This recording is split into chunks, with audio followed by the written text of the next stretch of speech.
Bem-vindos à Soma dos Dias, um podcast de negócios. Eu sou a Cláudia Arsénio. Neste episódio, olhamos para a Conferência de Aniversário de Negócios e o poder de fazer acontecer como ponto de partida para falarmos sobre o poder em 2025. Vamos olhar para o crescimento do populismo, os desafios da democracia e a forma como tudo isto também apresenta desafios às empresas. Depois, olhamos para a próxima semana porque vai regressar a Web Summit a Lisboa. É considerado um dos maiores encontros de tecnologia e inovação à escala global, mas ainda será mesmo assim? Comigo estão o Celso Filipe e a Inês Pinto Miguel. Esta é a Soma dos Dias. Esta quarta-feira o Negócios fez anos e a conferência de aniversário serve como ponto de partida para falarmos sobre o poder neste ano que ainda decorre. O crescimento do populismo, os desafios da democracia, a forma como tudo apresenta desafios às empresas. Connosco está Celso Filipe, diretor adjunto de negócios. Olá, Celso. Olá, Cláudia. O keynote speaker da nossa conferência foi Francis Fukuyama, que falou justamente dos perigos do populismo e também formas de combate. Exatamente, mas se me permites, deixa-me só situar. Esta é a terceira edição desta nossa conferência anual, o Poder de Fazer Acontecer, e chama-se assim, o Poder de Fazer Acontecer, porque uma das nossas intenções é a de desmistificar a palavra poder. A palavra poder é vista como o poder é visto como algo malévolo, maligno ou como alguma coisa manipulável, e o que nós queremos é transformar o poder, ou fazer com que o poder seja visto como uma ferramenta transformadora. Só estando no poder, só tendo acesso ao poder é que se consegue transformar a sociedade.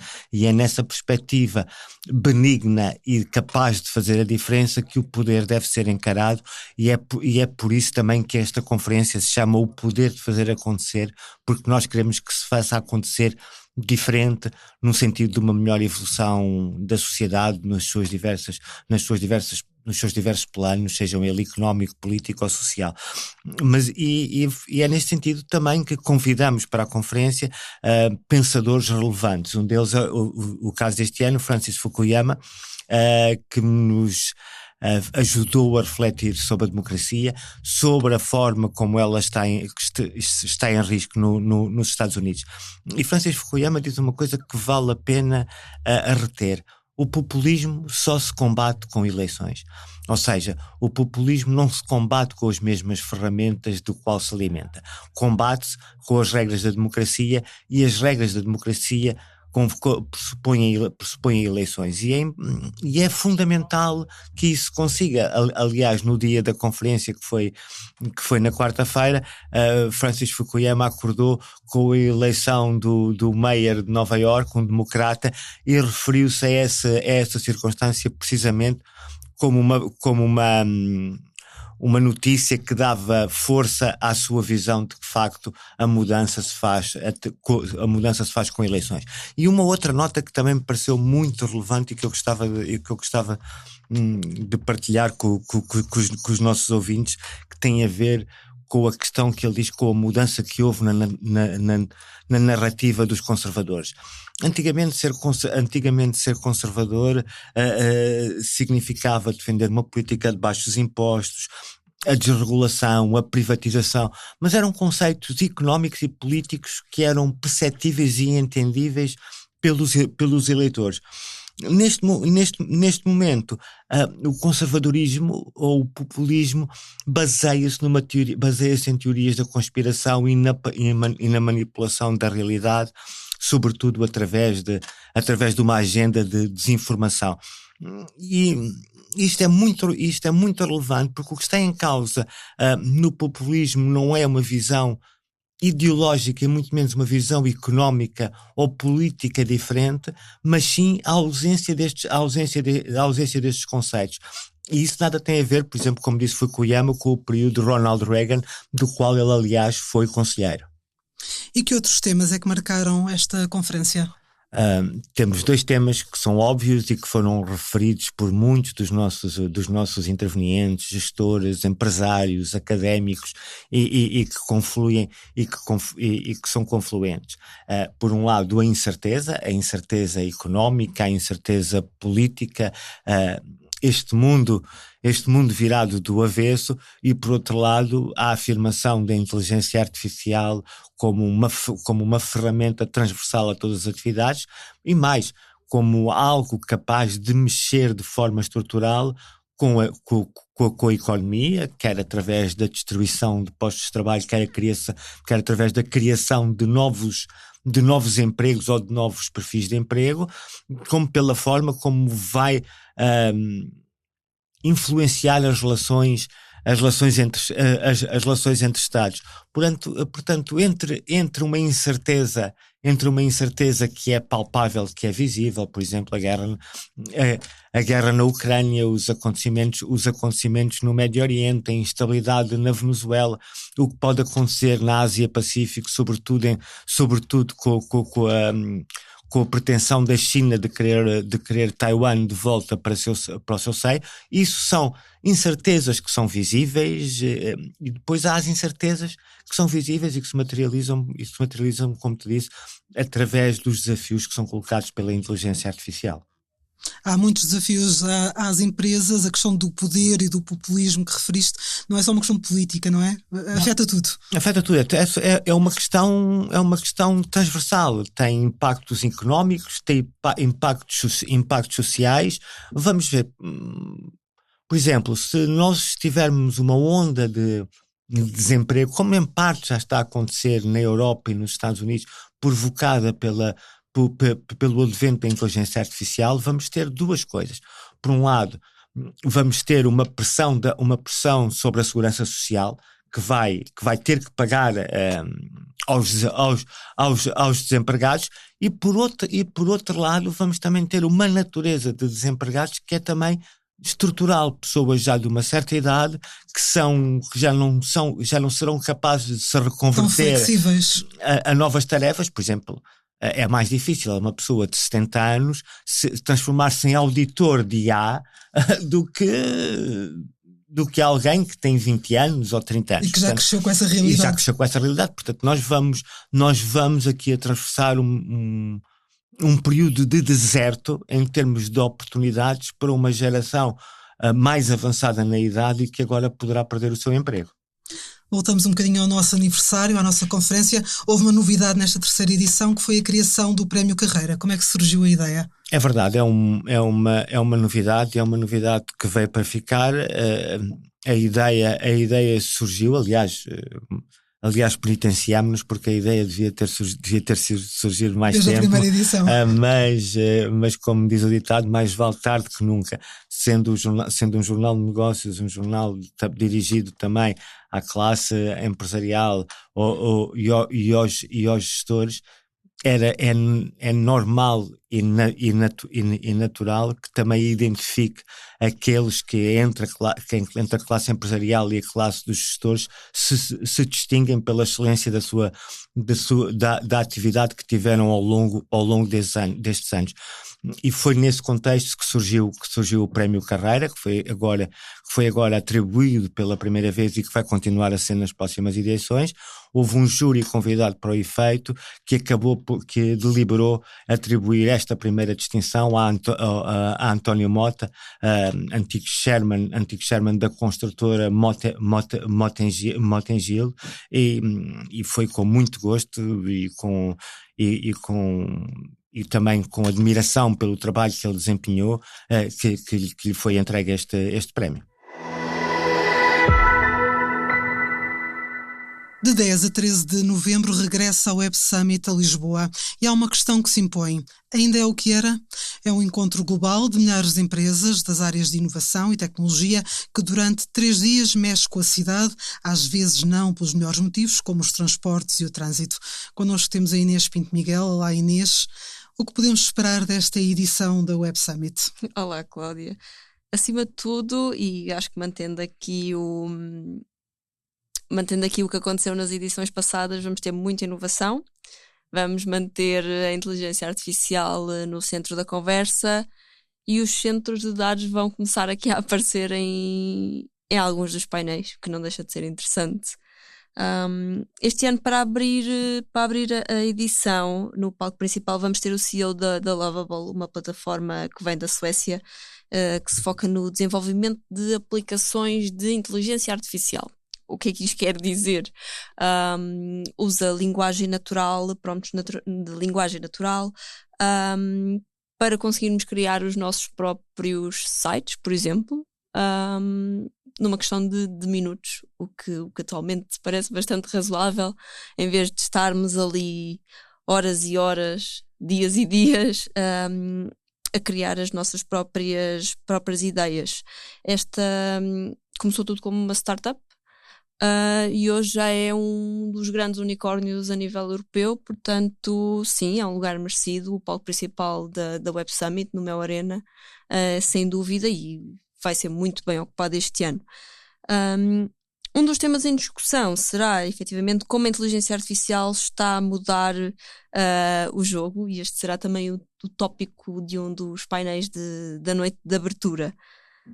Claro que a competitividade digital europeia vai estar em jogo e vai ser discutida, porque, vamos ser sinceras aqui, não é?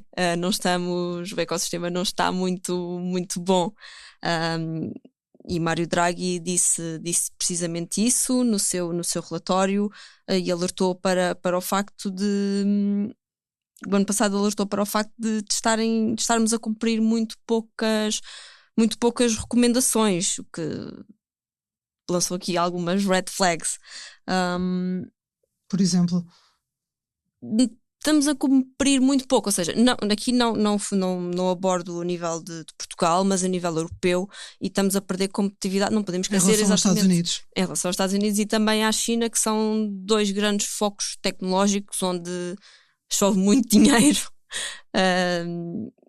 Essa é uma das principais causas. Recentemente, Draghi alertou para o AI Act, que... Pode explicar um bocadinho melhor? Regulação europeia.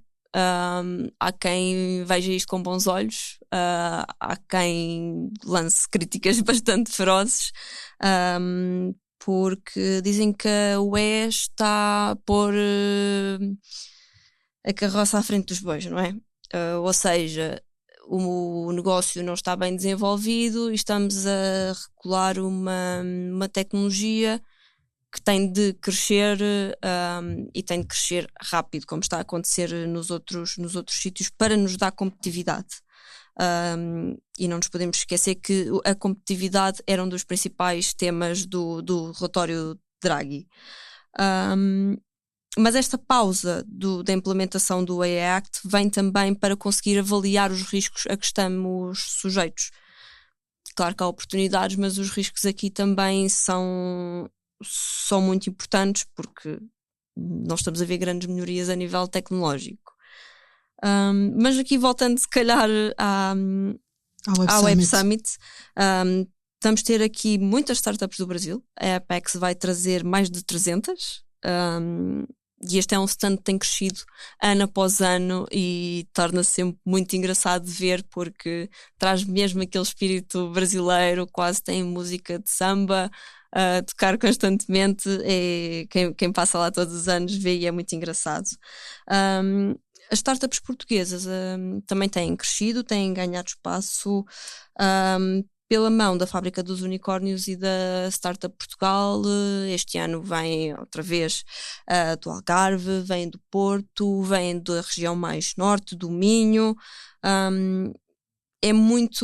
Junta-se muito ali o ecossistema português.